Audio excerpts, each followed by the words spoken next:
Welcome to Lucia Gabriela TV here on Facebook. Today we start an amazing week. We have a lineup of speakers and it is Monday and we're going to be talking about sexual healing, literally clarifying a lot more and understanding what sexual healing is and what is not. And we've been having amazing, juicy conversations with other speakers, and I'm really excited for all the lineup that we have this week.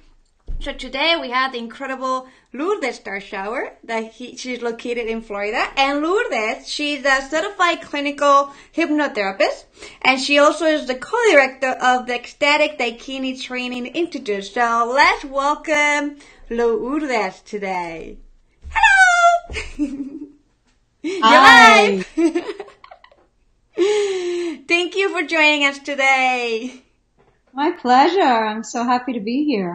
Yes, and we're so excited. We're having these yummy, delicious conversations about what is sexual healing, what's not. So for all of you who are watching live, there's a whole, a lot of questions, very important questions, and some of you may feel like, well, the questions repeat themselves, but actually they help us to clarify more and more. And these questions have been gathered from a whole bunch of forums that I've been around and watching and listening. So really important questions that everybody has been making. So we're really excited about having Lourdes today. So share with us, Lourdes, how you work with people, how everybody getting to work with you. Well, if somebody wants to work with me, they can just call me or email me, and we start with an introductory conversation to find out what's happening, what is happening well, what is happening that is not so good, and what their vision is in the future. And then we create an appointment and take it from there. So what are the people that are coming to you for? Like, what are the issues that they're having? People come to me with all kinds of issues, anything you can imagine. From, on the one extreme, women who are anorgasmic, meaning they've never had orgasms, or they had one once in their life, but they're really not having them, or they're only having them in certain situations with certain contexts, like by themselves or only with a vibrator, but never with a partner. And then women who have vaginismus, which is pain in the vagina when they try to have intercourse or even when they try to insert a tampon. Women who have vulvodynia, which means pain anywhere inside the vulva area. And women who have low libido for whatever reason, a myriad of reasons. Or they can't emotionally connect to men. If men come to me with some sort of erectile dysfunction, whether it's premature ejaculation or an inability to create a hard erection and sustain it, or sometimes, again, it's the inability to find quality women that they trust or to express themselves emotionally and to be met on an intimate level by women. Yes. Yummy. Delicious work you do. So let's start with the questions. Let's start with, and before you answer the question, let's make sure that everybody understands that all the amazing interviews that we're having and the conversations that we're having about what is sexual healing, what is not, is actually coming from different perspectives. So please take the perspective that resonates with you and the one that they don't resonate with you. Honor them, respect them, and just let them go. All right? So what is sexual healing? That is such a juicy, large question. And I'm just going to say off the bat that sexual healing is anything that brings a person into a higher ability to feel pleasure, to feel safe, to engage in sexuality and sexual pleasure, to have orgasmic ability for women, for men to be able to function in the highest way that they can imagine, to stay as hard as they want, as long as they want. And then we can go into higher levels, like women who are opening to have female ejaculate or amrita, or maybe they are currently having only clitoral orgasms by themselves, and through sexual healing they learn to have G-spot orgasms and cervical orgasms and whole body orgasms that move through their whole body as pleasure all the way through into their brain and into their heart and all of their body. And then the people who are only having physical experiences. So some people can have physical sex. And in the way that it's being done in the world today, where people are finding themselves online and hooking up, I've had people come to me and say, I can do the hookup thing. I can have sex without really knowing somebody, but I can't engage in a relationship. Or I can't open up sexually when I'm in a relationship. So sexual healing is also emotional healing. Mm-hmm. So it's physical healing of issues that are medical or that are, as the person understands it, really strong inabilities physically. Also emotional issues, psychological issues, and even spiritual issues. The inability to connect the sexuality into the heart and the consciousness. So whatever level people are at, as a healer, we bring them to the next level, and I call all of that sexual healing. So what is not sexual healing? What is not sexual healing is anything on the part of the practitioner with their own agenda. So if the practitioner is feeling especially horny and needs their needs met and brings that into the session, or if the practitioner is really dealing with a trigger or a shadow, but they're not really dealing with it, and they bring that into the session and they put that on the client.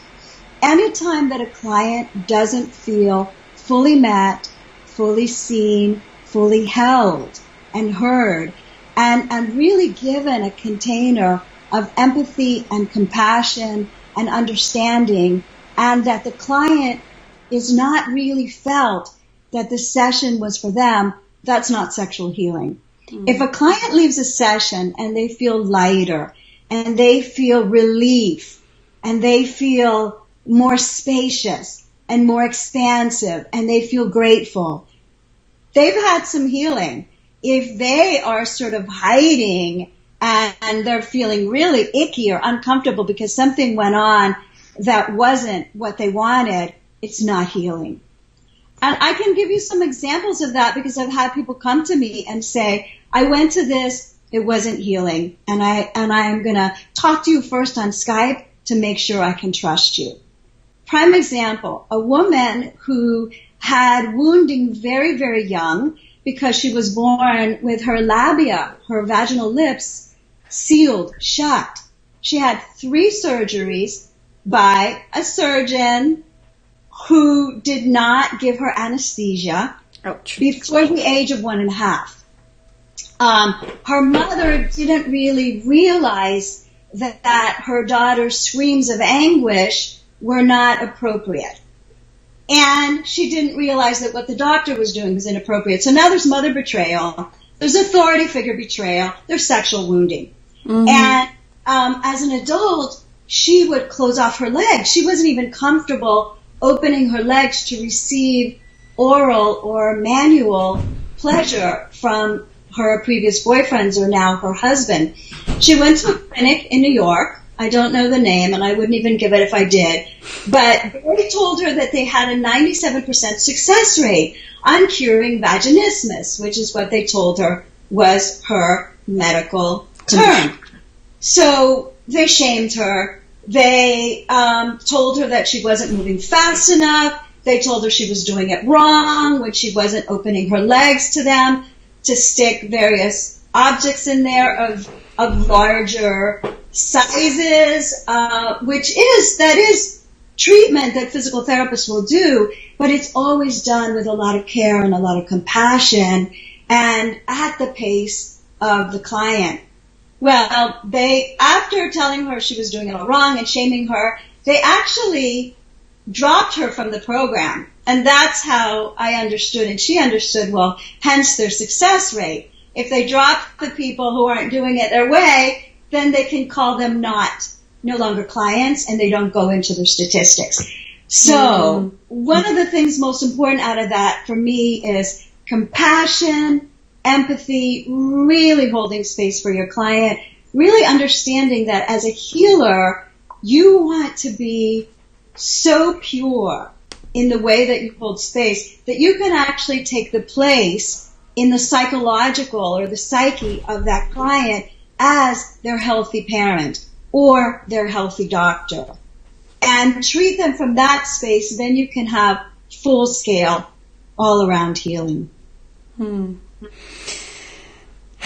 just going to breathe into that because just by listening, it's like I can feel the pain. It's like not fun.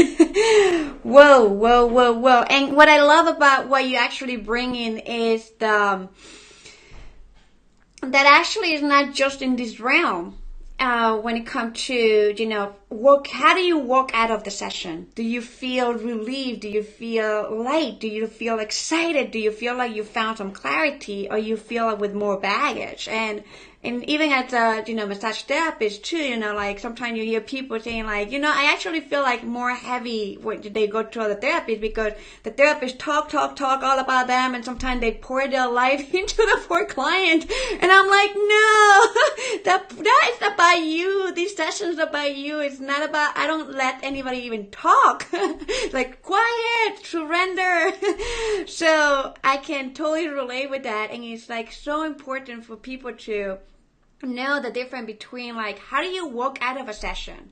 I should give you the insight of like, what actually, it was healing or it's not. So thank you so much for bringing that into the awareness. And whoa. So let's go with the next question is, how do you know sexual healing is for you? I have a pretty broad perspective of that. So I'm going to say that if you are not having high level whole body orgasms as a woman, if you're not able to have orgasms through your clitoris and your G-spot and your cervix, meaning you're one of the 70% of women who can only have orgasm in foreplay or by yourself or in some other way with a vibrator, but not with a partner. 70% of women, that's the case. So if you're not experiencing high-level sex, that's our birthright. As a man, you can really benefit from sexual healing if you are not able to last as long as you want, if your erections don't come comfortably and easily and last as long as you want them to inside of your partner. If you have such sexual inhibitions that when you and your partner come together sexually, there's a part of your brain that is really shutting you down, then sexual healing would be really beneficial. And I want to bring in something that I just actually heard about this morning through a book I'm listening to on Audible called Come As You Are. And it's by a PhD. I'm forgetting her name in this moment. I apologize for that. But she states that there's some recent research that has come out of the Kinsey Institute, which is an institute that's been around for a very long time. And what they're finding is that in the brain, you have a center that is your sexual accelerator and a second center that is called your sexual inhibitor. So she says it's the part of you that accelerates and the part of you that puts on your brakes. And this is in your brain.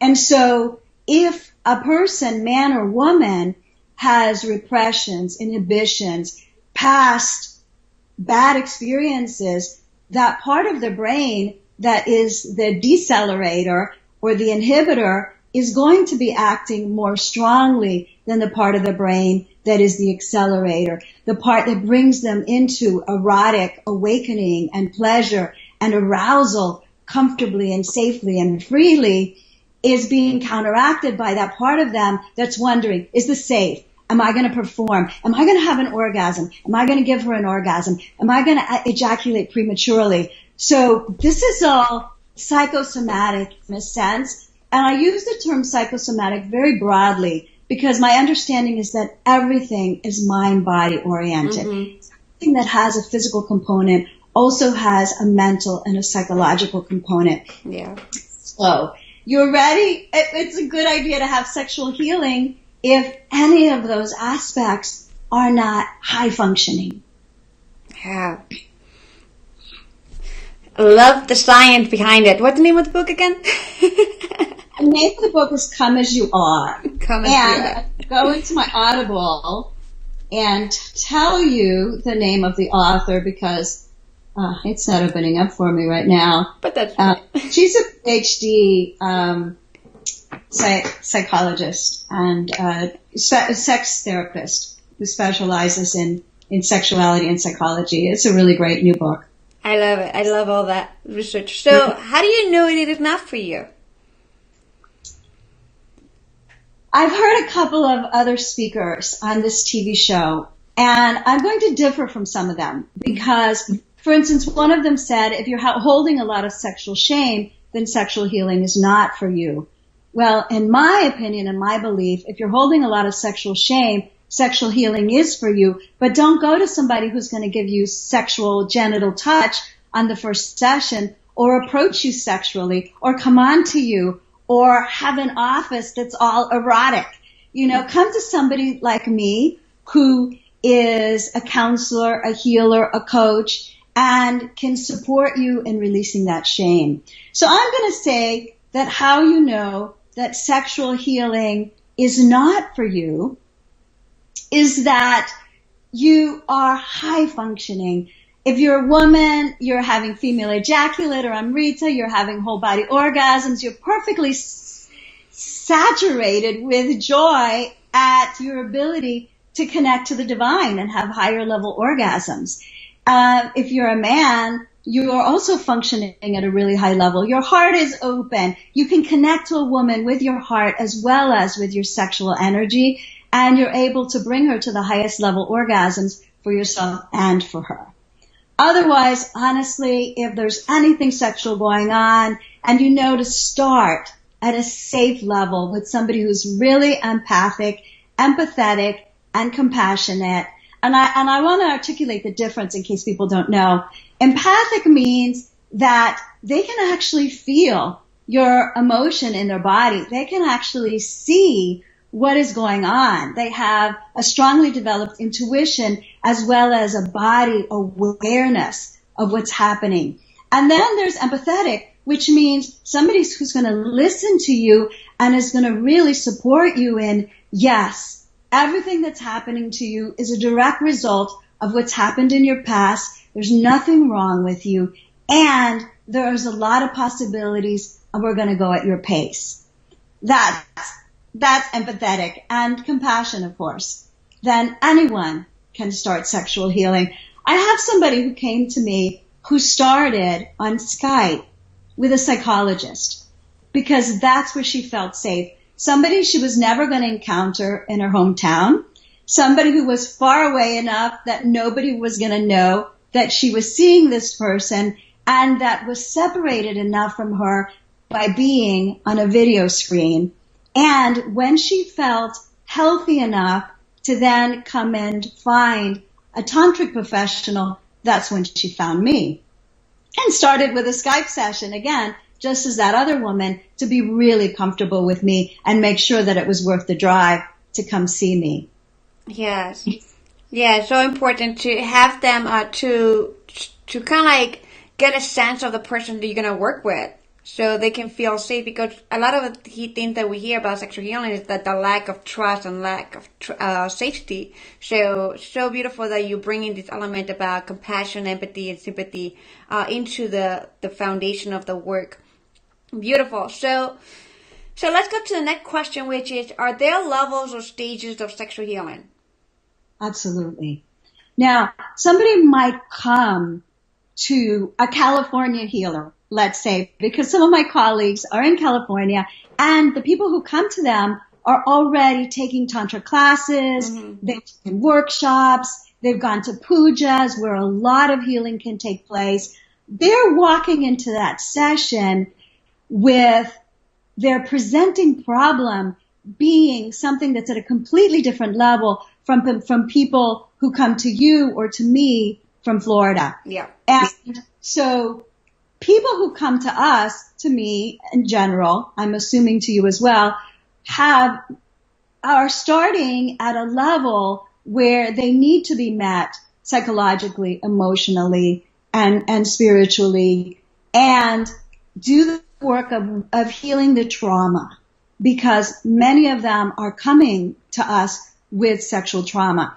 So the first level is let's heal the trauma together as a team. So even though I call myself Tantra Healer Florida, which is a name that I gave to myself about 9 years ago when I was beginning to do this work, I still consider it a team effort between myself and the client. We're partnering together. So the first level is for me to either do clairvoyant energy healing or hypnotherapy or chakra diagnostics and some chakra balancing and harmonization, some kundalini activation to support their body in awakening their own ability to connect to source and self-sourcing and to access this internal central channel that supports their awakening. And then the next level might be, now we're going into the healing of the orgasmic energy or the erotic energy or the ability to express their emotions, the ability to feel comfortable expressing sound, expressing sadness, expressing fear or anger, because the shutdown of those emotions can also produce the shutdown of sexual expression. And then after those levels are dealt with, then I can go into the level of healing the actual sexual wounding that's on a physical and an energetic level inside the genitals. Yeah. Around the genitals. Yeah. Thank you for sharing. Thank you for clarifying the different levels that you see in your perspective, which is great. That's how also I see it myself. Like these layers that need to be addressed before you even go there. So, and thank you for also making the awareness that people who are in communities where they are really doing very open to tantra and pujas, and they already have like a different mindset, different awareness. Like maybe they have done a lot of healing. So really, really important to hear that. So is genital work a part of sexual healing? If yes, at what stage of the process, beginning or advanced stages? Yeah, so I'm going to speak from my own perspective, of course, on this. And my perspective is that it is at the advanced stages of the people that I see, because as I just mentioned, we want to heal the other levels, the trauma, the psychological, the emotional, the chakra components, the energetic components, before we get to any actual genital contact. There are people who are erotic practitioners, sacred intimates, and they may also be operating at a really high level. So I have a lot of respect for them. I'm not going to say that it's wrong for sexual healers to be operating from the perspective of expanding their erotic ability and expanding their ability to feel pleasure. I'm just going to say that from the perspective of the people that I'm seeing, who of course come specifically to me because they read my website, they understand that I can support all of these levels of healing, that genital touch would be much later. In the case of men, I actually don't even provide genital touch. So no matter what men come to me for, I am going to offer them first these other possibilities in the ways that I work. If they are dead set on going to somebody who's going to give a whole body massage or what is sometimes referred to as a sacred hand job, I can refer those people out if they're not willing to see me, because in their mindset, it's only that they're looking for. And I have had feedback that people have come back to me with powerful results. But I'm certainly not going to send somebody there unless they have the training to support whatever it is that the client is presenting with. In the case of women, I do genital touch, and I will only do it once we've already set the other stages or the foundations of healing. Even if they come to me saying, they'll call me up and they'll say, I read that yoni massage is this superpower. It's almost like they're looking for the magic pill. Yeah. And they said or they heard that a yoni massage is the magic bullet to heal whatever is showing up. So I've had women show up in my office saying, I need a yoni massage. And when we explore it further, they need some healing on what showed up in their daughter's world, in their daughter's sexuality. Or they've needed some healing in their own psyche, in their ability to feel safe with a man so that they can have orgasms with a male partner, not just by themselves. Myself, as a female practitioner, if I go in and I just give a yoni massage and they have an orgasm, say, I am teaching their psyche that they can have an orgasm at the hands of a female practitioner who's highly trained. That may or may not now correlate to their ability to have an orgasm with a man or even at their own hands. So it's my job when I do genital touch for healing that I'm creating, number one, the training and their understanding of this is how your yoni, your sacred space in Tantra, deserves and needs to be slowly opened, teaching them about their erectile tissue, their arousal anatomy, teaching them about the fact that I'm coming in as a doula or a midwife supporting you in birthing your sexual energy, but it's a teamwork. So we're going to excavate, we're going to explore together. And then we're going to be looking for the spots that are numb or painful. And numbness just means they can feel pressure, but there's no pleasure. A lot of women don't realize that if there's something inside of their yoni, whether it's a finger or a penis, it's supposed to feel really good. Not just at the orgasm, but the entire time something is inside of them.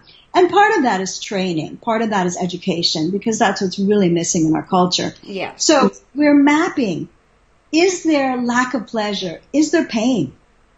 And then we're supporting energetically with my finger and their consciousness working together to support the releasing of the memory. Sometimes they might need to scream or yell at the person who perpetrated them in the first place, who caused the wounding. Sometimes they may just need to take deep breaths and cry and not really know what's in that spot, but they know that they're being held and they're being given permission to cry until I feel a release underneath my finger and they also feel a release. And eventually, hopefully, we're coming to pleasure.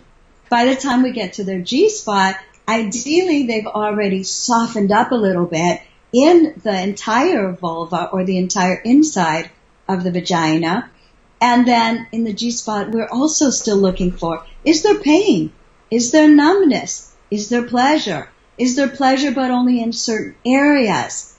And what kinds of strokes bring them pleasure? So it's part healing, part educational, part mind-body connection, part training, part goddess initiation into the understanding that they deserve to be pleasured in this way. They deserve to be slowly awakened and opened like a flower or like a butterfly coming out of a cocoon instead of forced. And so all of this is part of the genital touch once I do get there.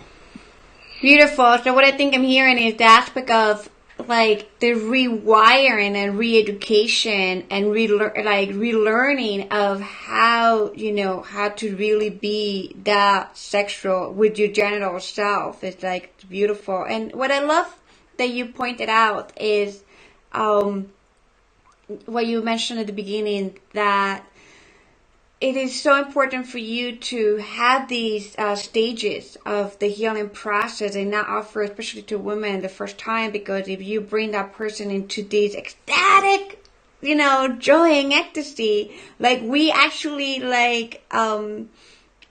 facilitating this belief that, oh, I cannot do it, my partner cannot do it, only this person can do it, and then create an attachment, which is one of the most dangerous things that we can even co-create is in an attachment energy in there. And I love that you actually create that space where it's more of that empowering aspect for themselves, and for them to really own it, and like, and you know, come from within, and then really free themselves from whatever it is holding them back from their sexuality, so they can actually enjoy their sexuality with their partner. So thank you for pointing that out. It's really, really important for everyone who is watching today and maybe watch the recording. Really, really interesting point. Attachment is, I feel like, in our field is really dangerous. We don't catch it on time. So, yeah. There, I want to say one more thing about that, because I did used to work genitally with men, and I stopped as an agreement with my beloved that I've been with for 5.5 years now, because he could feel the sexual energy even if he wasn't anywhere near my office. And so I recreated for myself, how am I going to do this work, specializing more with women, asking for guidance on how to really heal men's issues without genital touch. But going back to the time when I did do genital touch on men, for me it was really important, as primarily an educator and a healer, that I didn't create attachment with men. So if they came to me for a whole body massage in order to have a whole body orgasm in my presence, which we are able to do as high-level practitioners, I would always let them know that, yes, I can give you that experience, but how would you like to be supported so that you can become your own master, so that you can have practices that you can do at home, so that you can create your own whole body orgasm, and you can support a woman in having a whole body orgasm. And that's classic Tantra training, Tantra breath practices, Tantra training that comes from the Taoist techniques of contractions, so that you support with your imagination, your contraction, and the breath coming up through your body and coming back down. Or in the case of a man wanting to have a non-ejaculatory orgasm, sending the breath up into the sky as you do contractions, as you visualize yourself ejaculating or having an orgasm through your body. All of that is something that a highly trained sexual practitioner can provide with her hands. And my challenge to the people that I train is, can you also become a teacher? Can you trust that clients are going to keep coming to you without you needing to develop dependency? That the only way that they can reach these high levels is in your hands. Yeah. And can you support them in even bringing it home to their partner? So that's the level I like to play in. Yes, the codependency is really really important to address. So, next question is having sex with a client considered sexual healing sacred practices? If yes, should be offered at the beginning of the journey events? I know that you answered a little bit about it. If you want to go over it quickly, that's okay. You want to go a little deeper, I'll go over it. That I didn't go over, and that is, there are women and men who are trained as sexual surrogates. If they are trained as sexual surrogates, they have had a lot of training on how, and it's psychological and emotional as well as sexual training. And there are also people who, like I mentioned in passing, connect to the divine and are able to channel what that client needs in that moment. Somebody who's operating at a really high level as a sacred intimate. In other words, they are providing the experience of sexuality for somebody that they have noticed in really evaluating and screening and looking at this client. This is what is going to take this client to the next level. I'm not going to condemn that. By the same token, here's what I'm going to speak against. And that is that place where you have your discussion with boundaries with your client, and your client has a complete understanding that you're not going to go into sexual intercourse, and your client tells you, I don't want to go into sexual intercourse. And then in the process of giving them a genital massage for healing, your client becomes highly aroused, highly erotically turned on, and they say, and the practitioner says, would you like to have me inside of you? And in the moment, they're taken over. It's almost like alcohol on a date, getting really drunk, being taken over by sexual desire without any of your inhibitions and saying yes in that moment. Mm-hmm. Later on, the morning after, they wake up and they say, I told that guy I did not want him to penetrate me, and he seduced me. He turned me on so much that I ended up saying yes. That's an absolute no-no in my viewpoint. Mm. So in my viewpoint, if the boundary is established in the beginning of the session that there is going to be no sexual intercourse, and the client is saying, please enter me, please enter me, please enter me, then the practitioner at that point needs to be saying, but I promised you that I wouldn't. So let's finish the session in the way that we discussed. You're going to get a lot of healing connected to my heart, connected to my consciousness, connected to my healing fingers, and I don't need to enter you. But in a future session, if that's what you desire, we can discuss it and we can make that a part of the boundaries. Then I'm going to say it's okay, and only then. Yeah, bravo to all of that, definitely. It's like the aspect of all the neurochemicals that are happening, that are being released in that session. It's like we're bringing clients into these ecstatic drugs, like naturally in their body, and trying to change boundaries right within it is like, it could be very dangerous. Thank you for pointing that out. Yes to all of that. And another thing that I feel that, you know, sometimes for all of viewers that are watching, you know, sometimes practitioners always sometimes feel like they have that guilt that they haven't followed the client, because sometimes they, you know, the insecurities and the shadows of the practitioner themselves, right? Like, well, the client was asking me for it, right? And that's the excuse. And sometimes, like, the newbies or whatever, or they haven't had that, you know, strong code of ethic within themselves, or they're not strong in their boundaries themselves, that they attract that kind of experiences in their life. And sometimes I feel like a practitioner will feel obligated to do it because they don't want the client to be disappointed, because the client will walk away like with the face like disappointed and whatever. So it's such an interesting thing that I feel like people they have to be aware that the boundaries must be integral. If you want to say something about that. Yeah, so in my worldview, a practitioner has to be impeccable in their boundaries. And part of that means that I am here 100% for the session. There's nothing that I'm here to receive from them except payment and respect of my boundaries. Yes. And that being said, they are not here, my client is not here to meet my need for approval, my need for doing a good job, my emotional needs for having somebody love me or like me, my need to have sex, my own sexual pleasure felt and moved, or my shadow to come up and them to support me in my shadow. There's never a give and take. It's always they are my client and I am their practitioner. Mm-hmm. And I will sometimes do trades with colleagues. And whether it's a colleague who is also a Tantra healer or who's another energy healer, and when I do this, both of us are really aware of who's getting the session right now. Mm-hmm. And the person who is receiving the session, it is 100% about them.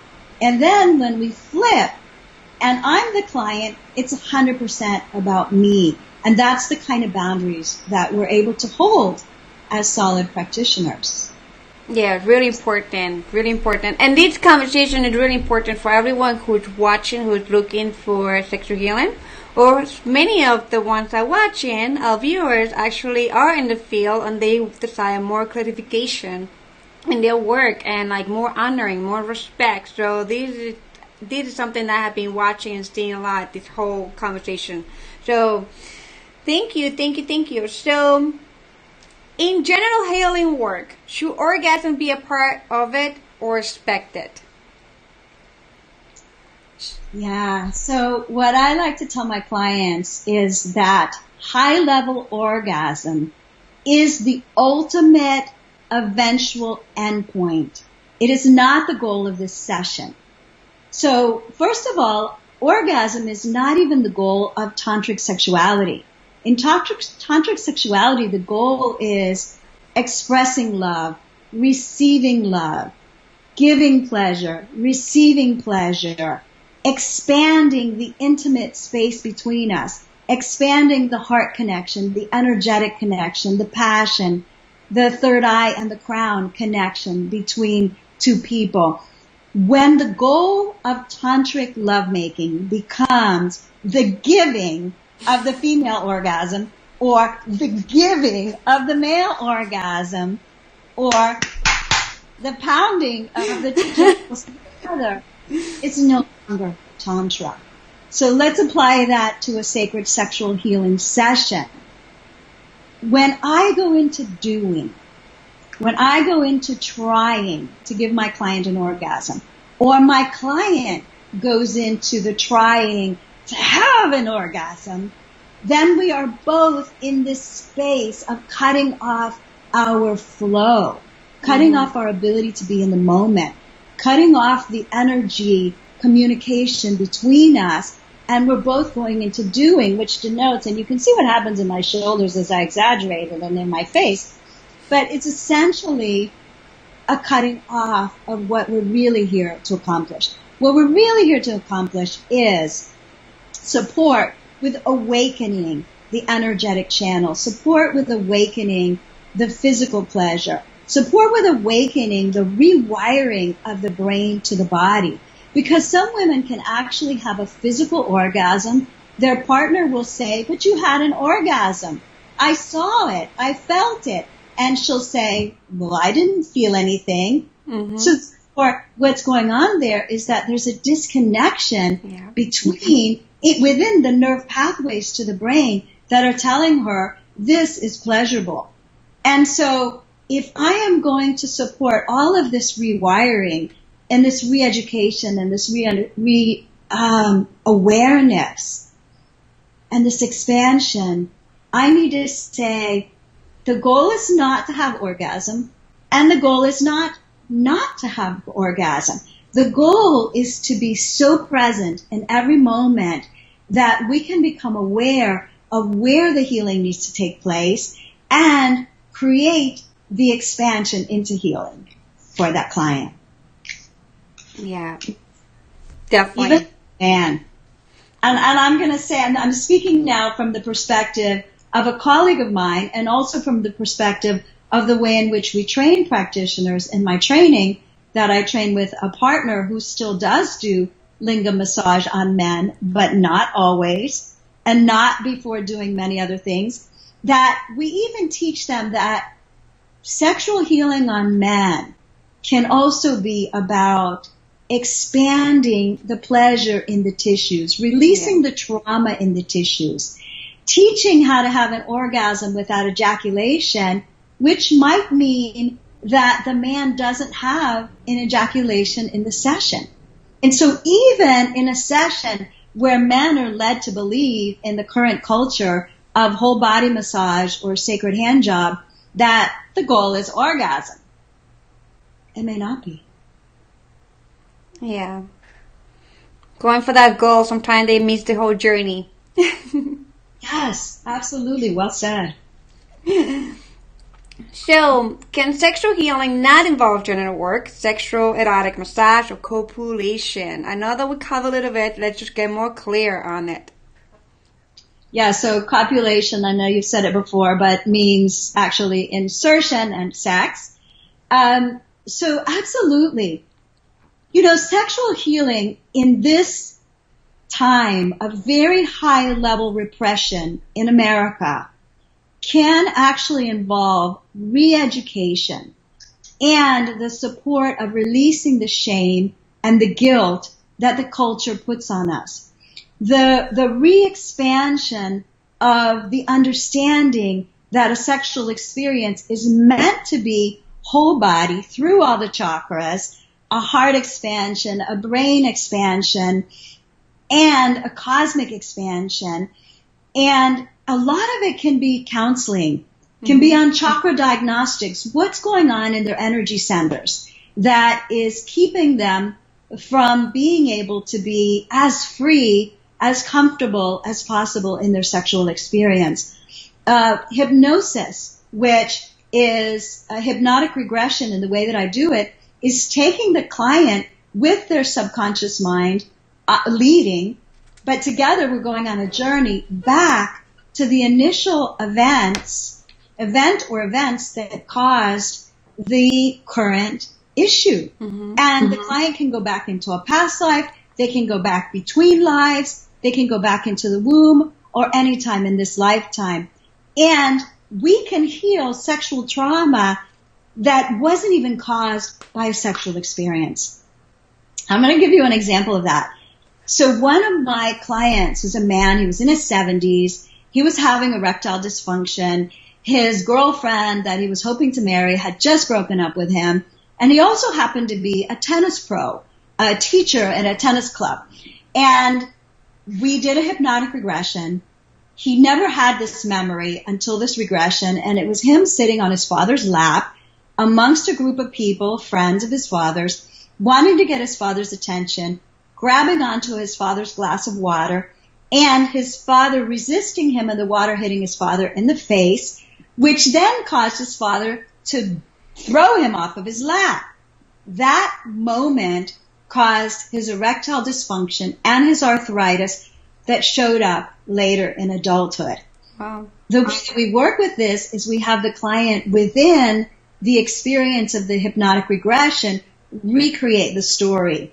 So they use their imagination and create an experience or a scene that is really generous for themselves, and where they come out the victor. We rewire the memory patterns and we create a whole new story that the person is then able to carry into their life. Was this his only sexual healing? No. We did a lot of training using Taoist techniques to support his control of his Kegel, his ability to contract the muscle so that he can hold a stronger erection, his ability to move the energy through his body so that he could have an orgasm without ejaculating. And all of this training combined, energetic healing, hypnotherapy, I think it was 3 or 4 sessions, playing much better on the tennis court. Arthritis had disappeared, and that wasn't part of the session because he didn't bring that in to what he wanted to heal. It was actually a benefit of the healing at that moment. And he got the girlfriend back, and they got married. And I'm not making this up. I'm not giving you like a miracle story to make it up, because miracles happen when we really do the solid, thorough work of bringing in the real healing. Yeah. You working with the core of the problem that is presenting everything else. So beautiful. Yeah. So let's go into the question that is the most juicy question in this whole series, is the one actually created the whole series itself in the sexual healing community. So what are the code of ethics sexual healers should have with clients, even for those who offer sexual work as part of it? Yeah, so a primary, and I know you've heard this before, first do no harm. And I'm going to elaborate on what that means. That the needs of the client are primary, that you're really holding space for the client and their needs. You're watching their body language, the movement of their eyes, their breath. You're watching their safety. You are separate from, and you're, well, let's stay with this. You are completely involved in the support of that client feeling safe with you, providing the process that they need to have healing, a healing partnership take place in your client. You have separated your own needs, which I mentioned before, but I'm going to add to that a healer needs to be doing their own shadow work. They need to be going to healers. They need to be having trades or paying higher level healers so that they're not walking into a session with their own shadows. Mm-hmm. They need to be releasing any energy that they picked up from the prior clients, which as empaths we can do. We can actually inadvertently pick up a client's negative energy as we move it through our own bodies in order to be healed. So we need to learn really solid techniques to not allow their energy to stick in our body or to even come into our body rather than just moving through us as we are a clear channel. And we also need to clear the energy after the session of the client. So we're clearing our own shadows. We're clearing our client's shadows from our bodies. We are continuing to do our own continuing education. We are studying in depth any issue that the client presents with. So if a client calls you up and says, I have the issue of vaginismus, you're going to go online, you're going to research it, you're going to find out what it means and what are the possible solutions for that. And if you're not equipped to handle it, then you're going to refer them out. You are going to be so connected to source and self-sourcing. And what I mean by that is, as a healer, and I'm going to get mystical now, even though I am partially a scientist and partially a mystic and a shaman, that the healer is so connected to source. They are so connected to their inner guidance, to the angelic realms, to the earth, fairies, or Mother Gaia, or whatever they resonate with, between heaven and earth for support, as well as mentors within this life realm, that they can perceive what is best to be done with the client at any given moment. And that includes stopping a session the minute that they see that the client is under any kind of distress or the client is uncomfortable in any way, and shifting gears and shifting what they do. So this is a high level of operation, and I have seen dakinis be able to operate in this way as long as they're continuing to do their own self-healing, which includes continued expansion of their third eye and their ability to connect to their inner wisdom and their guidance. Thank you. Very important element. Really very important element to have, the whole connection with our wholeness in divinity. So next question is reminding everyone who's watching, because the more we repeat this, the more you're going to get it. And sometimes the question will seem the same, but we covering many, many angles. So the more we hear it, the more we get it. So do you feel clients who are looking for sexual healing from sexual trauma enroll into a process of preparation and purging before experiencing sexual touch from a qualified practitioner? Yes, and they can go to a practitioner like myself, an energy healer, a shaman, a high-level clairvoyant energy healer, a shaman, a hypnotherapist, somebody who's really highly trained in counseling of sex and sexual trauma. Not all psychologists have the awareness. In fact, I'm going to say most of them don't, unless they are sex therapists or they are psychologists who are trained in sex therapy, which I believe it's really going to just be a sex therapist. Yeah. But if they go to somebody like me, or which, because I have all of those pieces, then they will do the initial work.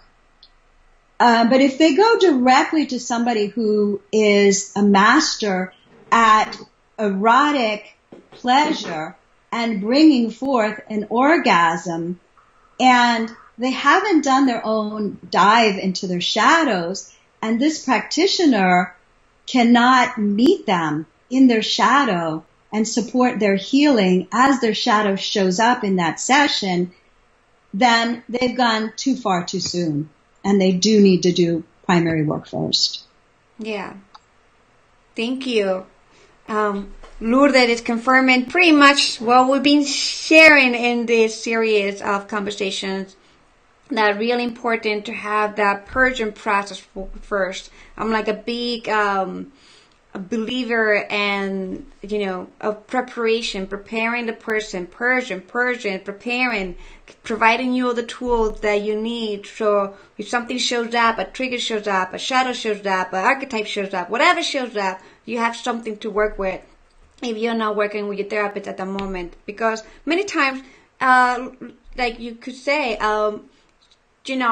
great things happen in a session, but a lot of the healings happen after the session.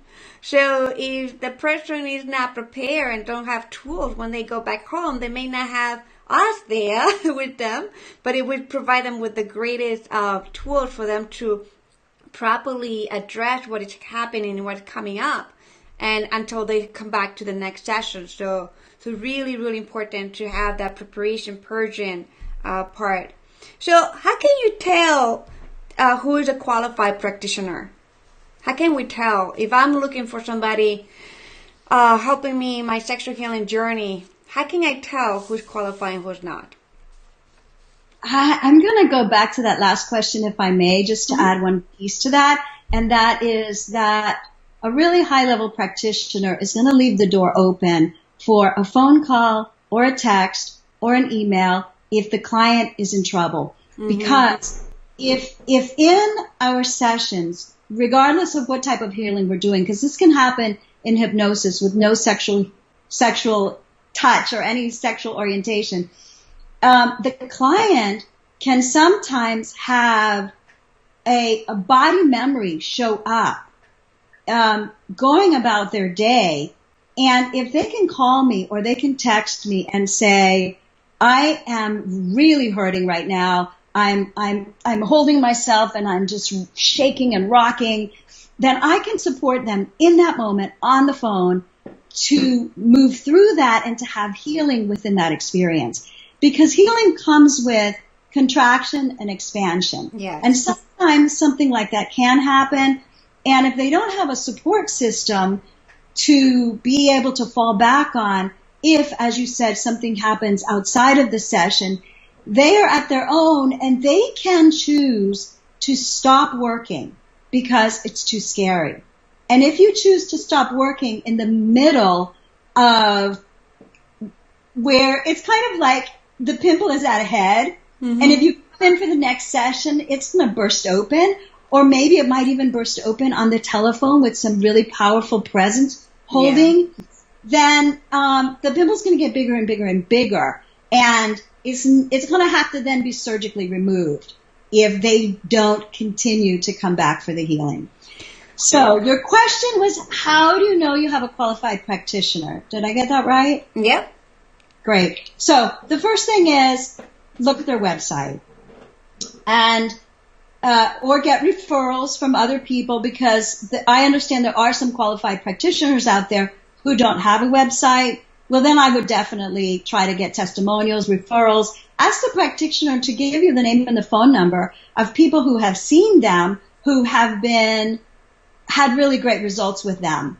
But I really do believe that a good, solid website should be there if somebody is really operating at a high level.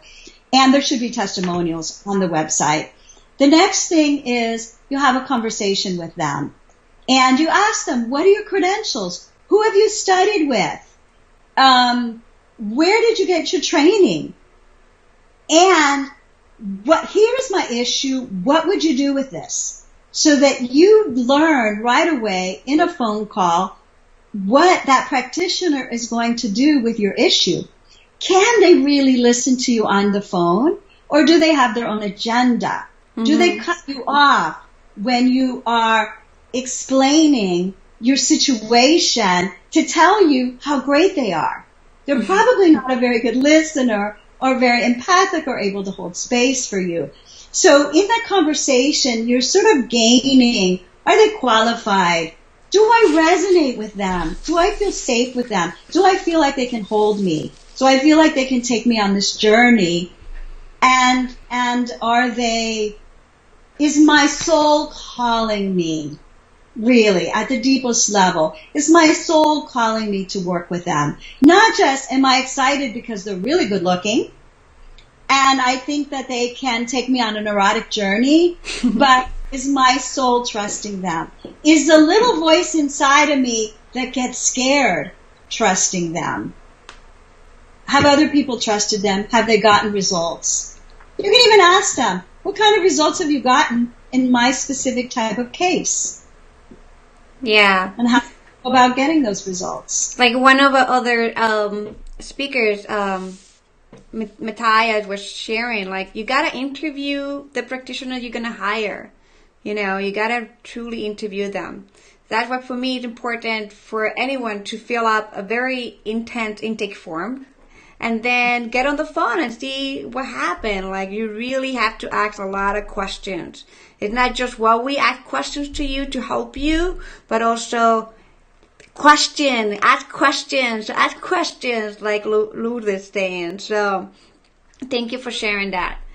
So I'm just going to go with a deeper insight. I'm going to be reading this to you guys because this is something that just shows up during these series of conversations, and while we're still collecting a lot of more questions from our community and what we see in the forums, and a lot of the people who are watching, and not just viewers who are looking for practitioners or they just want to learn more about what sexual healing is, but also the majority who are watching are practitioners themselves and who are doing this work, and they just want to have more clarification. They want to see other people's perspective. They just want to have more understanding. So I'm going to be reading the deeper insight, and then we're going to dive into 4 questions that then Lourdes will wrap it up this interview with.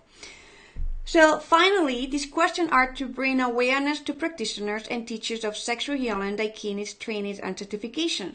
Of the many trainings and certifications I have personally participated in, and I'm aware of from other colleagues who have taken all the training from recognized sacred sexuality schools, genital touch massage and deamoring is taught from the beginning of the certification training, without proper pre-emotional psychological preparation of the trainee. We find this certification offered to anyone without pre-qualifications and screening. We have witnessed re-trauma happening because deep wound and emotional triggers come up to the surface, and these are not properly addressed and supported with practical tools during training because of the lack of time. We have witnessed new practitioners that are doing healing work with genitals from the beginning of their practice because that is how was taught to them, and they have experienced their healing. While more experienced practitioners, like the one we interview in here, are continuing to discuss whether sexual touch may or may not be a part of the healing session. It is not something that is offered in the first session. It may take them over 10 sessions before they experience simple conscious touch in their body without genital touch. Should these schools offering certifications involving genital touch reevaluate their curriculum and create pre-requirements for programs addressing emotional and psychological concepts and provide practical tools that can be offered in person or online before the certification training? Should these schools offer support to their new practitioners after their training, create continuing education programs, and provide resources for the students to keep a high level of professionalism and integrity in this field? Should schools create an accountability system to sustain the integrity of this practice? And finally, what can we as practitioners do to create the safety container of healing for our clients? That's a lot of questions.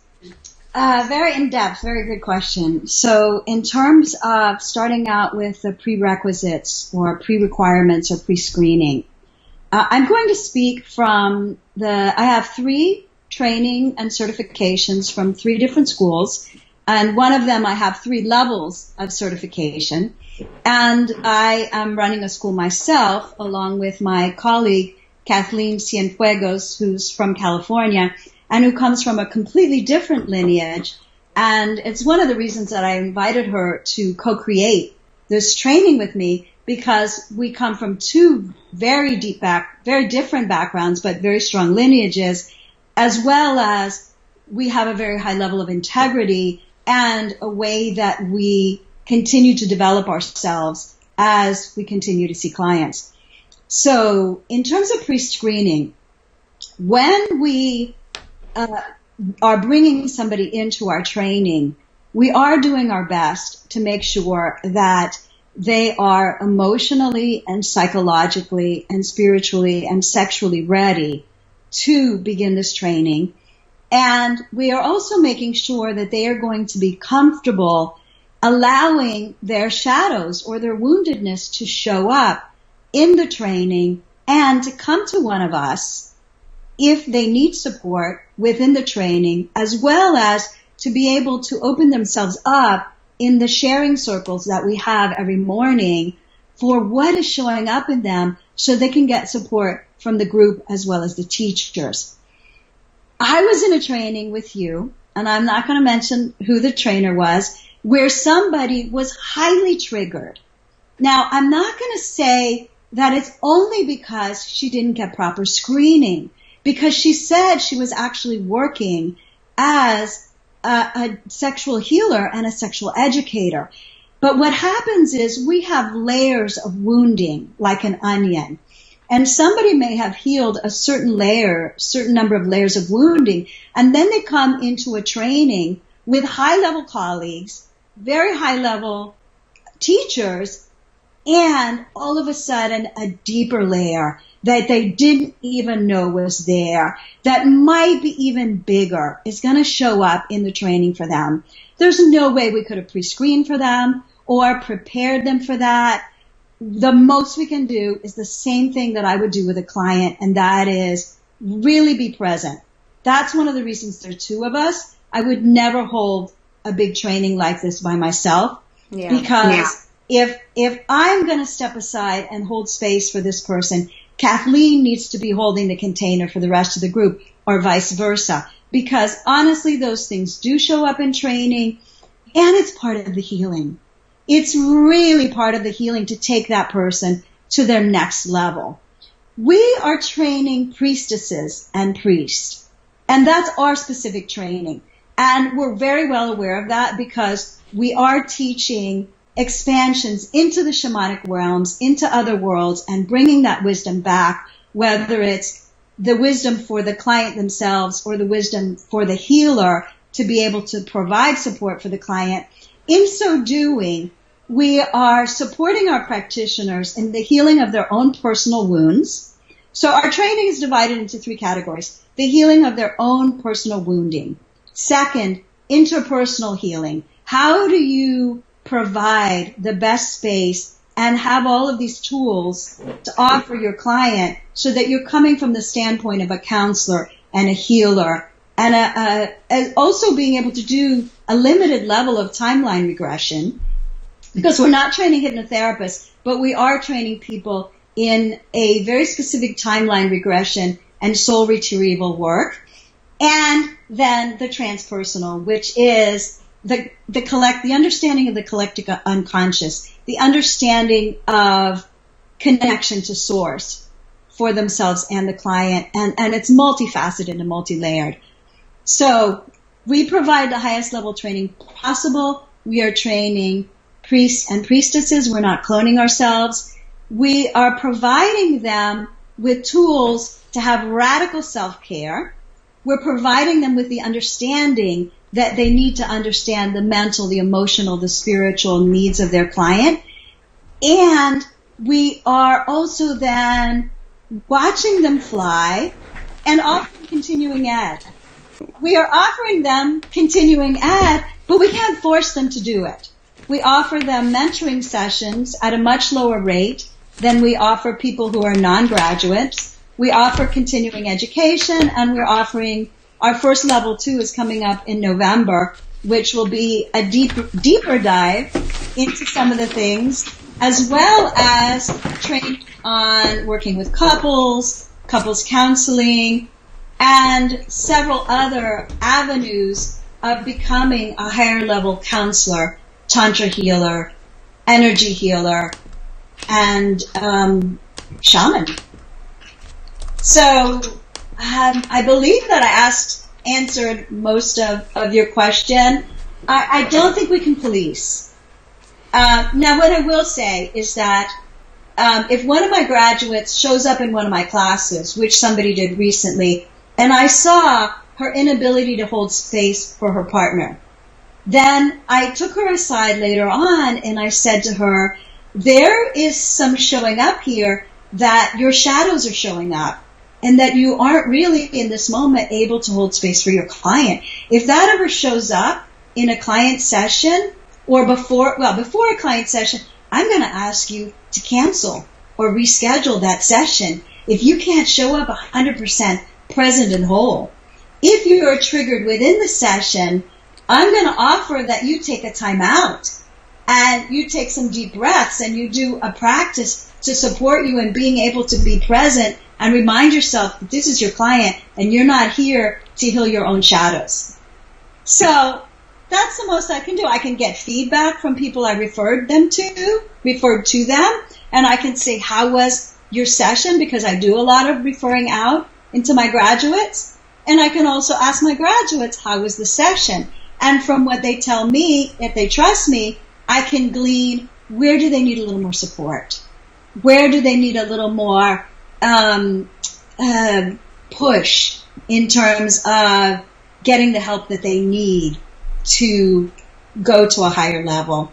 But I'm not going to be the Tantra police. And honestly, I really hope that there isn't going to be a Tantra police in the way that some schools are currently policed at too high of a level where it does not allow the creative genius or the wisdom of the practitioner to really come present in the session.